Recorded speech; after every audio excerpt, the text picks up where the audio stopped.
Olá, meus amigos, tudo bom com vocês?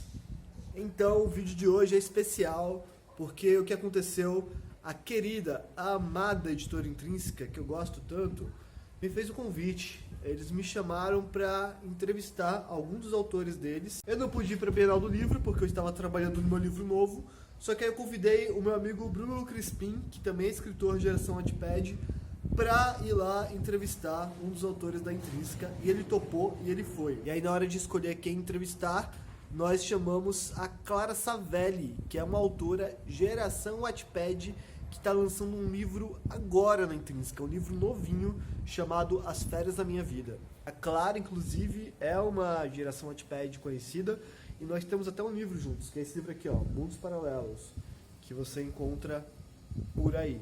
E se inscreva no canal, deixa aquele like para você poder nos ajudar a continuar criando conteúdo sobre livros no YouTube, e espero que você goste da entrevista. Olá pessoal, estou aqui com a Clara Savelli, minha amiga escritora, e a gente vai falar hoje sobre o livro dela, como ela escreveu e também como foi os caminhos que ela achou para conseguir ser publicada e por uma casa tão importante. Como me falou, meu nome é Clara Savelli, eu escrevo desde bem pequenininha. Minha mãe tem guardado uns livrinhos que eu fiz assim com 4 anos, antes de saber escrever, que eu desenhava, contava para ela o que estava acontecendo e ela legendava. Então sempre foi uma coisa que eu quis. Então esse foi o primeiro que eu escrevi sem mostrar para ninguém, né? Escrevi e ficou lá, no máximo a minha gente leu. E eu ficava muito perdida, porque eu queria saber o que as pessoas estavam achando e eu não tinha como saber. Eu não sabia se eu estava indo para o lugar certo, se os personagens estavam com o tom certo, então foi um desafio como escritora também.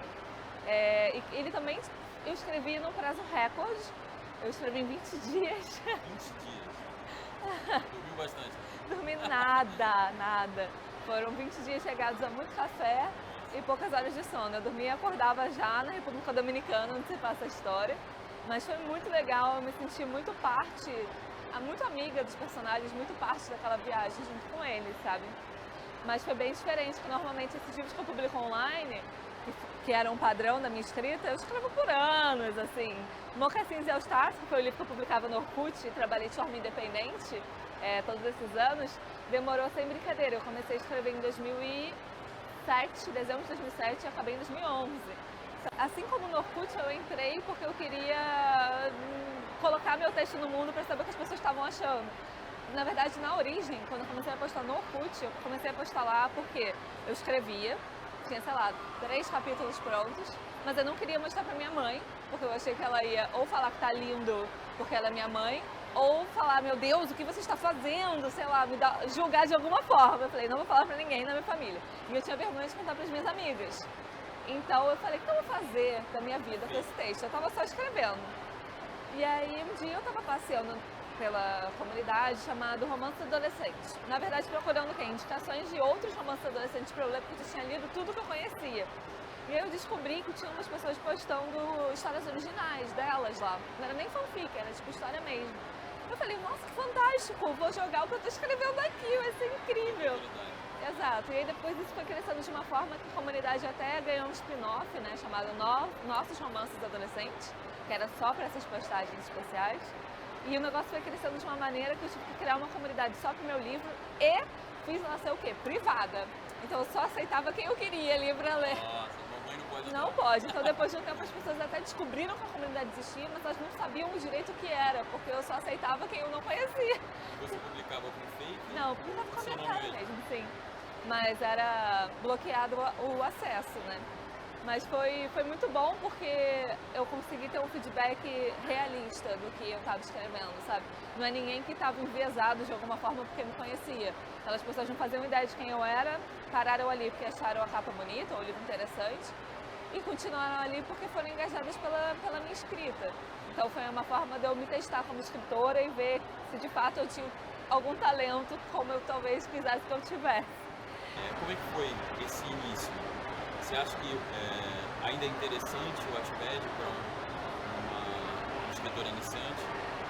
Olha, até hoje eu não tenho uma resposta 100% definida sobre como conseguir tantas leituras. com certeza o meu livro mais lido é o primeiro que eu postei lá, né? Também por questão de tempo. Mais pessoas leram porque ele está lá há mais tempo. Mas sozinho ele já tem quase 3 milhões dessas 4, né? É o acampamento de inverno para músicos nem tão talentosos.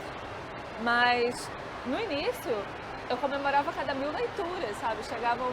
Viravam 1000 pessoas, 2000, 3000. Eu fazia bolo comemorativo e ficou assim muito icônico entre os meus leitores, tanto que no lançamento de As Férias da Minha Vida, a Intrínseca levou um bolo pra gente comemorar junto o lançamento, como uma vitória, né? O bolo era o símbolo do conseguimos uma marca, assim. Por exemplo, o Wattpad tem aqueles prêmios, né? O Watches, toda vez que eu ganhei a gente também fez bolo.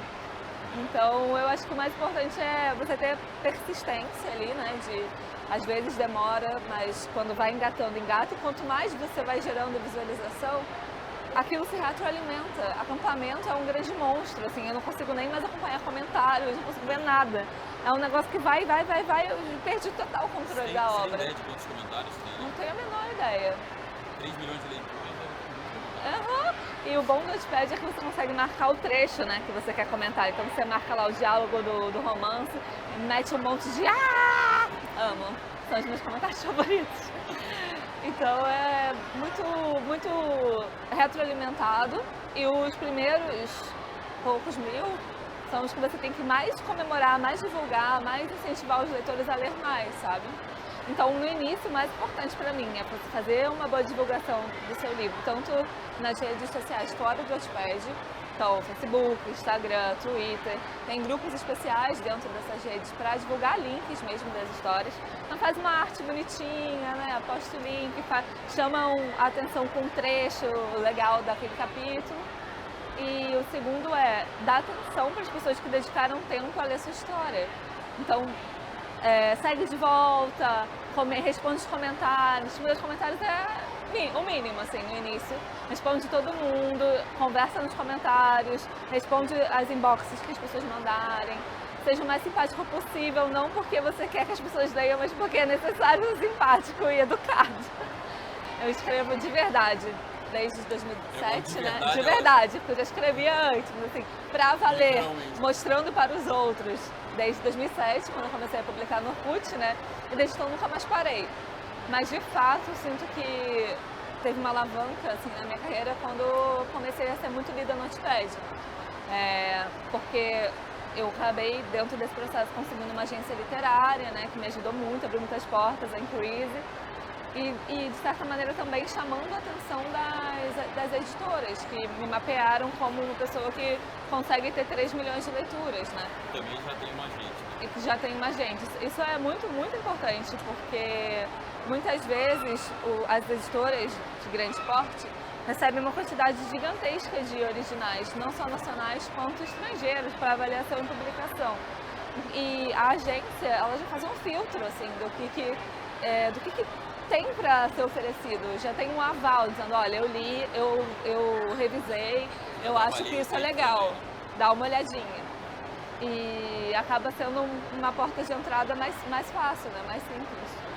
Não que seja simples, tá? Não é, mas é mais fácil do que sozinho.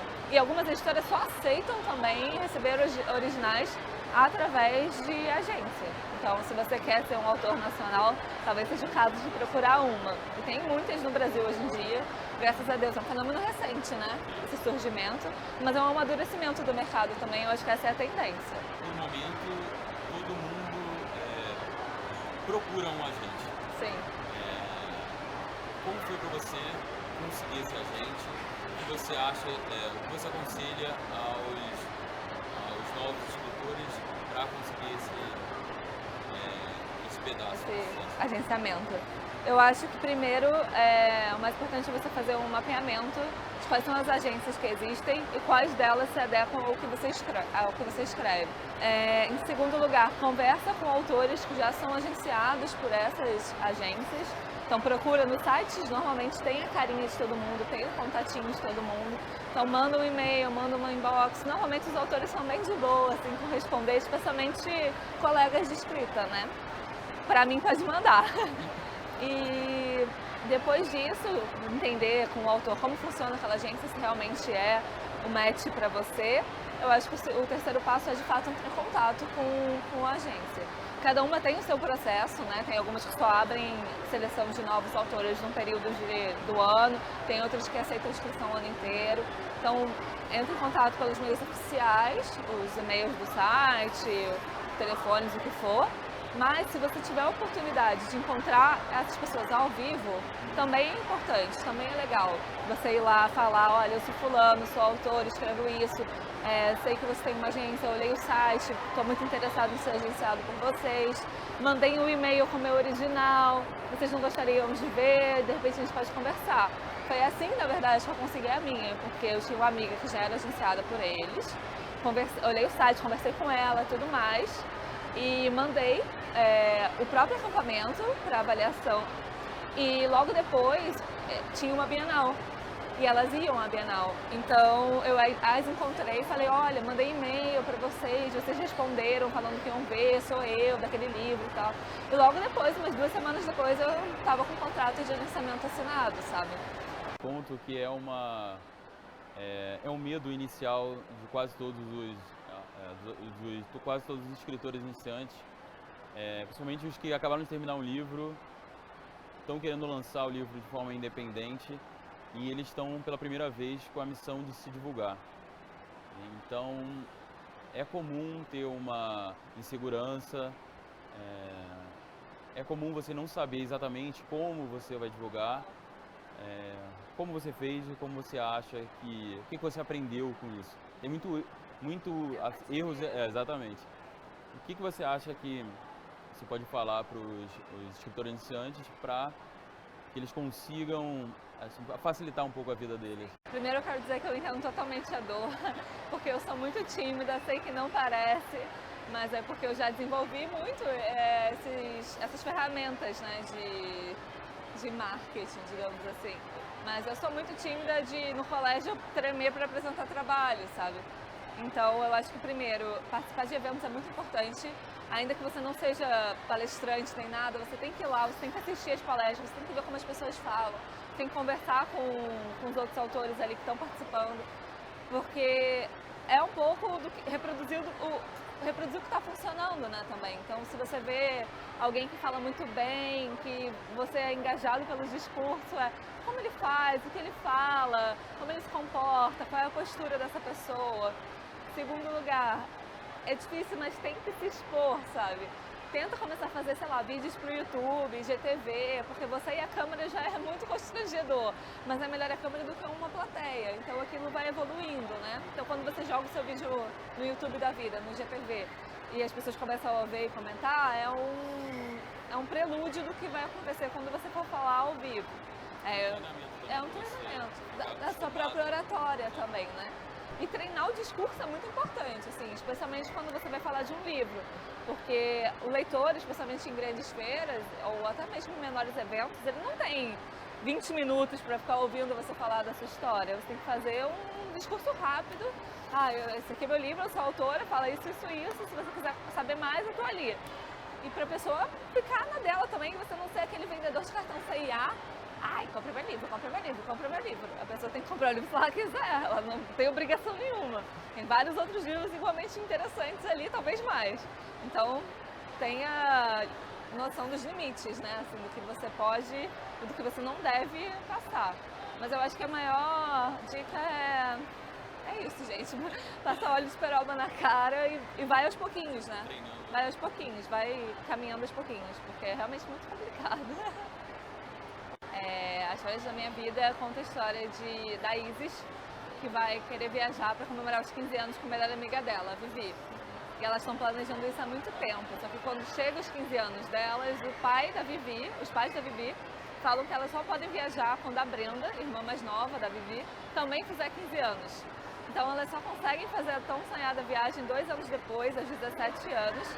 Em vez de elas irem para a Disney, que era o plano original, elas acabam indo parar na República Dominicana, porque Vivi e Brenda têm uma tia, meio maluca, que resolveu convencer os pais de todas elas que aquele é o lugar ideal, que vai ser incrível e que ela vai ser a adulta responsável pelo trio.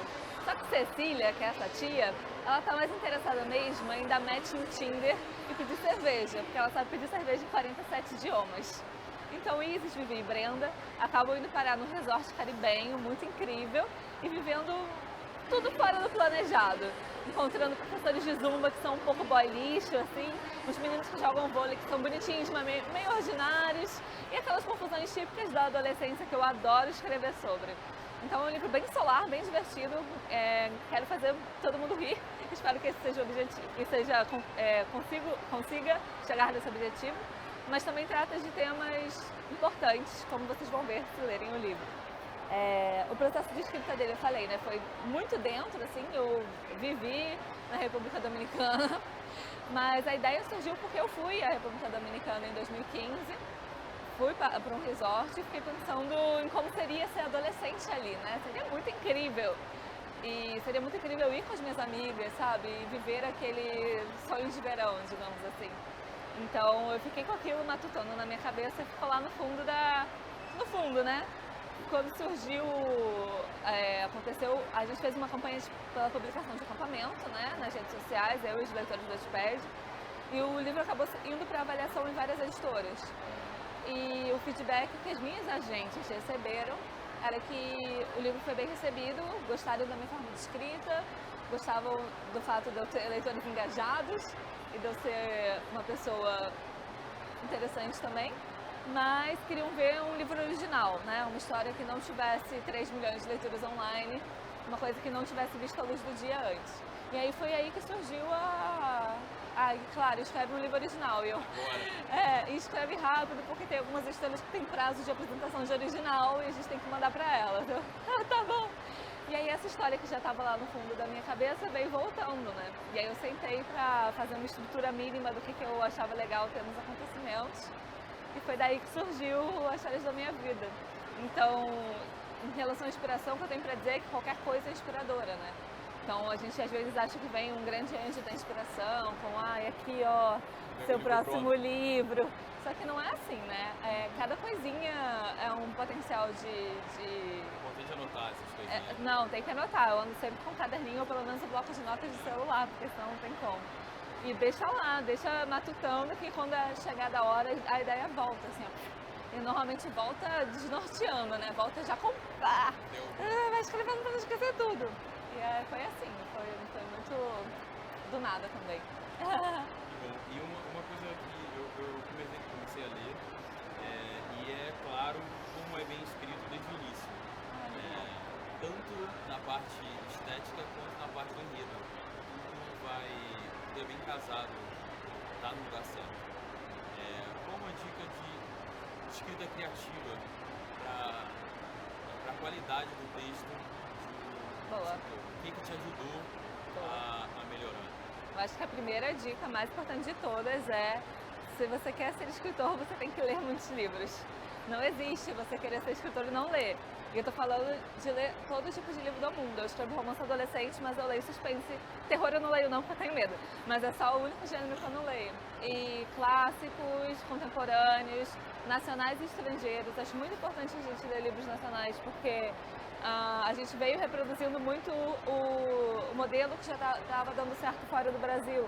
E agora a gente está num fenômeno de tentar encontrar o que é a voz do escritor nacional, né? O que é uma história com os personagens brasileiros, passada no Brasil, com coisas assim. Então, ler pessoas que estão escrevendo agora e são brasileiras é muito importante também. Segunda dica é conversar com outros autores, acho que é ideal para saber como foi para eles o processo, o que eles fazem de diferente, o que você pode agregar, né, no seu processo de escrita deles. E a terceira é cursos do ramo, sabe? Eu já fiz muitos cursos de escrita, de mercado literário, porque eu até acho que as pessoas têm dons, né? Você tem o dom de escrever, você tem o dom de tocar piano, que eu não tenho. Você tem o dom de, sei lá, dançar zumba, que eu também não tenho. Mas o dom, ele precisa ser trabalhado, né? Não adianta. Você pode ser excelente, mas se você não praticar, se você não ficar lá se estudando, se aperfeiçoando, você vai ficar sempre ali, sabe, na base, quando você tem potencial de crescer muito mais. como se, sei lá, um grande jogador de futebol fosse sempre um grande jogador de futebol, desde pequenininho falar, sabe, você é um grande jogador de futebol. Se ele nunca mais treinar, ele não vai ser, não vai continuar sendo, não vai virar um Cristiano Ronaldo, sabe? Então, se você quer ser um escritor, você precisa sempre estar escrevendo e se aperfeiçoando. Eu acho que é fundamental. E aí, você gostou da entrevista? Eu espero que sim, eu gostei bastante. Esses dois são uns fofos. Eu perdi o trecho em que o Bruno encerrava a entrevista, por isso eu estou fazendo o encerramento aqui. Então está encerrado. Considere-se encerrado. Ok? Até o próximo vídeo. Antes que eu me esqueça, tem uma coisa que eu esqueci de falar. O Bruno Crispim, ele tem um Instagram muito maneiro chamado o Guia do Escritor Iniciante, que é exatamente isso. Uma série de dicas para escritores iniciantes. Ele posta vídeos, textos, atividades, é bem bacana. O avião tá passando agora. Siga o perfil dele. Agora sim, tchau. O avião passando, tchau.